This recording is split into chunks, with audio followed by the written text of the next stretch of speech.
വേണുചേട്ടൻ മഞ്ചേരി എന്തോ ഇവിടെ കാണികളുടെ കൂട്ടത്തിൽ നമുക്ക് വേണ്ടപ്പെട്ട നമ്മുടെ ഫാമിലി മെമ്പേഴ്സ് ഉണ്ടല്ലോ. നമ്മുടെ എല്ലാവരുടെയും ഫാമിലി മെമ്പേഴ്സ് ഉണ്ട്. ഒപ്പം ചാപ്റ്റർ 1 തൊട്ടേ നമ്മുടെ ഫാമിലി മെമ്പേഴ്സ് ആയ കുറച്ച് ആൾക്കാരുണ്ടല്ലോ. ഇപ്പോ സൂപ്പർ സീനിയേഴ്സും സീനിയേഴ്സും ഒക്കെ ആയിട്ടിരിക്കുന്ന ആൾക്കാർ. അതെ, അവരോട് എനിക്ക് കുറച്ച് കാര്യങ്ങൾ ചോദിക്കാനുണ്ട്.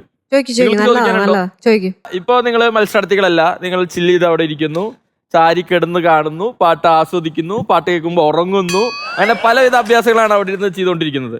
അപ്പോൾ ഇവിടെ വന്ന് മത്സരാർത്ഥികൾ പാട്ട് പാടുന്നു, അല്ലെങ്കിൽ അവർക്ക് എന്തെങ്കിലും മിസ്റ്റേക്കുകളൊക്കെ പറ്റുമ്പോൾ എന്താണ് ശരിക്കും സംഭവിക്കുന്നത് നിങ്ങളുടെ മനസ്സിൽ? ശരിക്കും സീനിയേഴ്സ് ആയിട്ടോ ഇവിടെ ഇരിക്കുന്നത്. ശരിക്കും നമ്മൾ സ്കൂളിൽ നിന്നൊക്കെ പഠിച്ചു പോയിട്ട് പിന്നെ അവിടെ വരുമ്പോൾ ചെയ്യണം അല്ലേ? അതെ, ശരിക്കും ഡെയിൻ മാത്രം തോറ്റിട്ട് അവിടെ നിൽക്കുകയാണ് ഞങ്ങൾ. ഞാൻ തോൽവിയല്ലേ, ഞാൻ തോറ്റി പഠിച്ചോളാം. ഇവരെ റാഗ് ചെയ്യുന്നത് നിന്നെയാണ്. അതെ, അവര് റാഗ് ചെയ്യട്ടെ, ഇവരിങ്ങനെ ആയിരുന്നില്ല. അത് എന്റെ വിഷമം. ഞാൻ തോറ്റി പഠിക്കുന്നവർക്കും വരുന്നവർക്കും പോകുന്നവർക്കൊക്കെ ചെണ്ട പോലെ കൊട്ടാം. കലാകാരനല്ലാത്തവന് നമ്മൾക്കൊക്കെ ഇന്ന് ഇതേ അവസ്ഥയാണ് മഞ്ചേരി. ഡോണ്ട് വരി കേട്ടോ.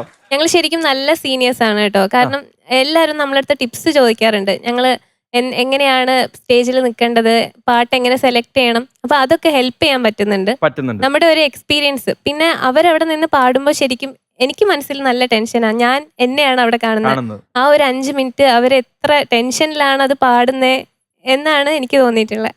ഒരു മിനിറ്റ്, ശ്രീകുട്ടി തല പതുക്കെ ആട്ടോ, ആ കഴുത്തൊന്നും ഊരിപ്പോണ്ട, എല്ലാത്തിനും ആട്ടി കൊടുക്കുന്നത്. അവിടെ തിരുവനന്തപുരത്ത് ജോലിയില്ലേ? അതെ, അതുവരെ വേണ്ടെന്ന് വെച്ചിട്ടാണ് ഇവിടെ വന്ന് സൂപ്പർ സീനിയർ ആയിട്ട് കളിച്ചോണ്ടിരിക്കുന്നത്. ഇല്ല സാർ, എന്റെ ജോലിയൊക്കെ ഞാൻ കറക്റ്റ് തീർത്തിട്ടാണ്, ലീവൊക്കെ എടുത്തിട്ടാണ് വരുന്നത്. അങ്ങനെ വേണം.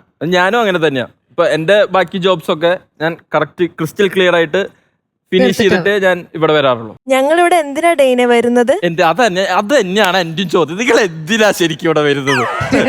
ഡെയിനെ സപ്പോർട്ട് ചെയ്യാനും ചിയർ ചെയ്യാനും അല്ല ഞങ്ങൾ മനസ്സിലാവുന്നില്ല നിങ്ങളുടെ ആ സപ്പോർട്ട്. എനിക്ക് അങ്ങനെ സപ്പോർട്ട് എന്ത് വളി പിടിച്ചാലും ഞങ്ങൾ കൈയടിക്കുന്നില്ല. ശരിക്കും അതിനാണ്, അതുകൊണ്ടാണ് നിങ്ങൾ എനിക്ക് ഒന്നുകൂടി കാണണം എന്ന് പറയുന്നത്.